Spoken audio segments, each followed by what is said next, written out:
Hello friends, आप सभी का मेरे यूट्यूब चैनल में स्वागत है। आज हम लोग रीजनिंग को देखेंगे। तो पहला सवाल आपके स्क्रीन पे है, वीडियो को पॉज करके सबसे पहले खुद से बनाने का प्रयास करें। चलिए, पहला सवाल कहा गया है अमन नमन से तेज दौड़ता है। नमन से अमन तेज दौड़ता है।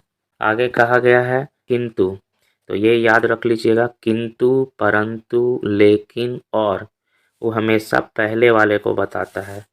तो दीवान जो है मोनू से भी तेज दौड़ेगा और वो अमन से भी तेज दौड़ेगा। तो हम दीवान को ऊपर लिख देते हैं और मोनू नीचे हो जाएगा। लेकिन फिर लिखा गया किंतु विजय जितना तेज नहीं दौड़ता है। तो अभी बताए थे किंतु किसके लिए आएगा, पहले वाले के लिए। तो पहले कौन है, दीवान। तो दीवान से भी ऊपर कौन हो जाएगा, विजय। तो पूछा गया सबसे तेज कौन दौड़ता है, तो आंसर क्या हो जाएगा, विजय। चलिए, दूसरा सवाल आपके स्क्रीन पे है, ब्लड रिलेशन का सवाल है। सबसे पहले ऐसे सवाल आए ना, तो सबसे पहले एक लाइन को इस तरीके से ड्रॉ कर लीजिए। ये ऊपर वाले माता पिता, चाचा चाची, मामा मामी, और ये खुद के लिए और ये चाइल्ड के लिए अगर दिया रहेगा तो इसमें रखेंगे। तो कहा गया एक्स और वाई, ठीक ना, वो भाई हैं। तो हम इसको कौन से लाइन में बैठा देंगे, इस वाले लाइन में। अब भाई है तो दोनों का जेंडर हम क्या बताएं, रेक्टेंगल से दे दीजिए पुरुष के लिए और सर्कल से दीजिए वुमेन के लिए।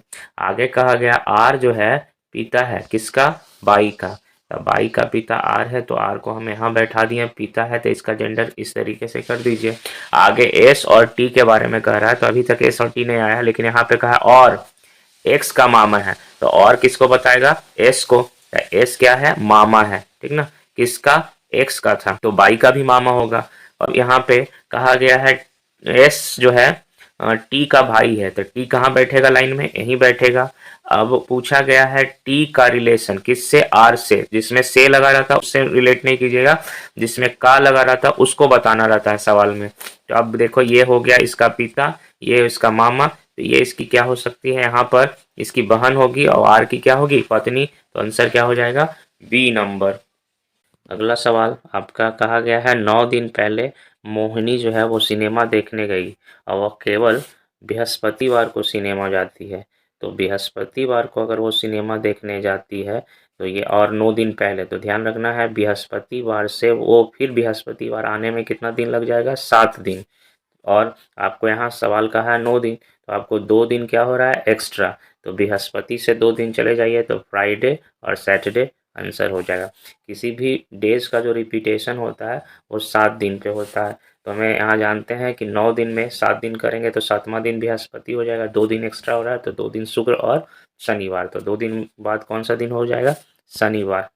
अगला सवाल कहा गया है कि इसमें से ऑड को छांटिए। तो हम जानते हैं महाभारत का जो युद्ध हुआ था वो कुरुक्षेत्र में हुआ था, और पानीपत का जो युद्ध हुआ था ये भी एक युद्ध से है, और हल्दी घाटी का भी एक युद्ध है। जबकि सारनाथ जो है ये किसी युद्ध से रिलेटेड नहीं है। जो ऑड लगेगा उसको छांटना है। तो हमने ये जगह युद्ध से रिलेटेड है, पानीपत युद्ध से रिलेटेड है, हल्दी घाटी युद्ध से रिलेटेड है, सारनाथ किसी भी युद्ध से रिलेटेड नहीं है। ये महात्मा बुद्ध ने जहाँ उपदेश दिया था उस जगह से रिलेटेड है। तो हमें ऑड में बी नंबर हो जाएंगे। अगला कहा गया है सुमा उमा से छोटी है, ठीक ना। तो उमा से छोटी है कौन, सुमा।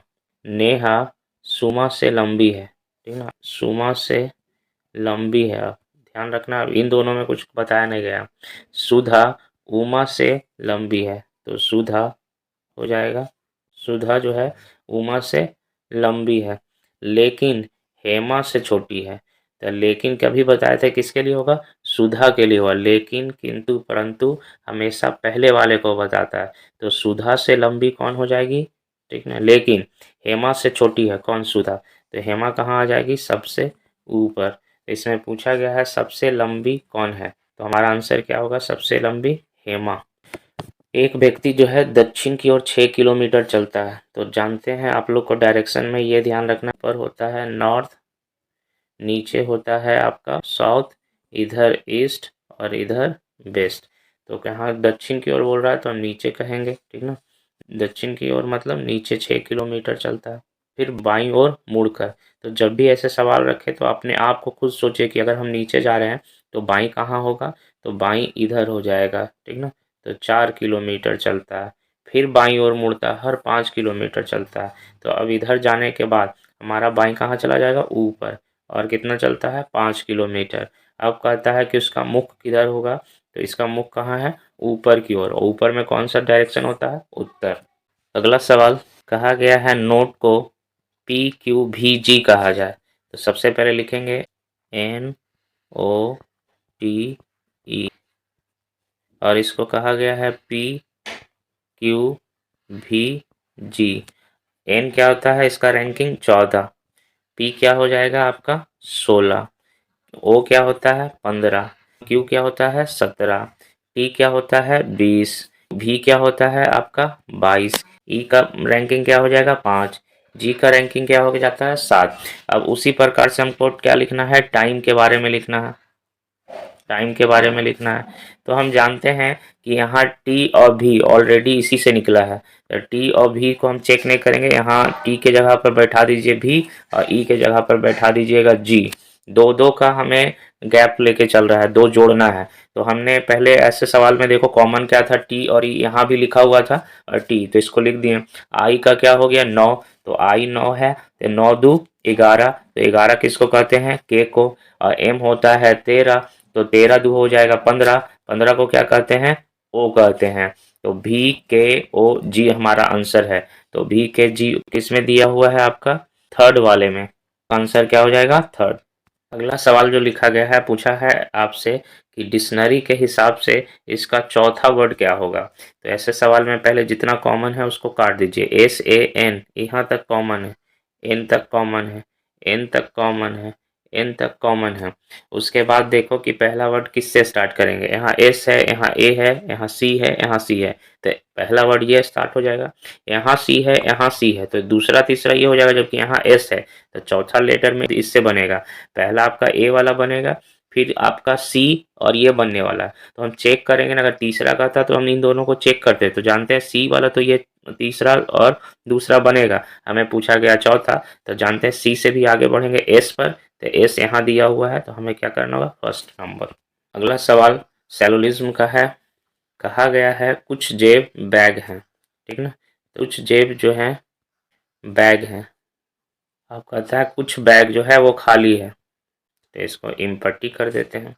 अब आपसे सवाल पूछा गया है कि कुछ जेब खाली हैं, तो जेब कौन वाला है, ये वाला जेब है, और खाली ये वाला है, तो इसका इससे कोई रिलेशन है ही नहीं, ठीक ना। जेब आपका यहीं तक है, और इम्पट्टी वाला खाली वाला यहाँ से है, तो हम इन दोनों में कोई रिलेशन नहीं है, तो पहला हो गया आपका गलत। दूसरा गया कुछ बैग खाली है, तो बैग बीच में है और खाली है। अब कुछ बोल रहा है, तो देख लीजिए यहाँ पर दोनों में टच हो रहा है, तो हम क्या करेंगे, सेकेंड वाला हो जाएगा सही, तो इसका सही आंसर हो जाएगा बी। अगला सवाल जो है, कहा गया है कि दर्पण, ये वाटर इमेज और एक मिरर इमेज, दो तरीके के सवाल पूछे जाते हैं। तो चलिए ये मिरर इमेज का है। कहा गया दर्पण में अगर घड़ी के प्रतिबिंब 3:15 में है, तो घड़ी में क्या दिखाया जाएगा। अगर घड़ी में आपके 3:15 है, तो उसे अगर हम दर्पण में देखें तो कितना बजेगा। तो याद रखना है आपको कि जब भी मिरर इमेज का बात करेगा, ठीक ना, मिरर इमेज का बात करेगा, तो आपको क्या करना होगा, 11.60 से इसको घटाना होता है। तो चलिए यहाँ हम 3 लिख देते हैं, और बीच में ये, और इधर हो जाएगा आपका 15, ये ध्यान रखना है। तो जैसे ही घटाइएगा तो क्या हो जाएंगे 5, और इधर आ जाएगा आपका क्या, 4। एक पे एच दिए तो ये हो गया 10, 10 में से 5 गया तो 5 हो गया, अभी 6 नहीं रहा, 5 रहा, 5 में से 1 गया 4, ये हो गया। अब इधर आ जाइए, 11 में से 3 गया तो क्या बन जाएंगे 8, यानी 8:45, बी नंबर। तो कभी दर्पण का बात करेगा तो आपको क्या याद रखना है, 11:60 में हमें घटाना है, और कभी आपको ये चीज़ वाटर में कहता तो आपको 18.30 में घटाना होता है, ठीक ना। तो चलिए please like my video, do subscribe, thank you for watching.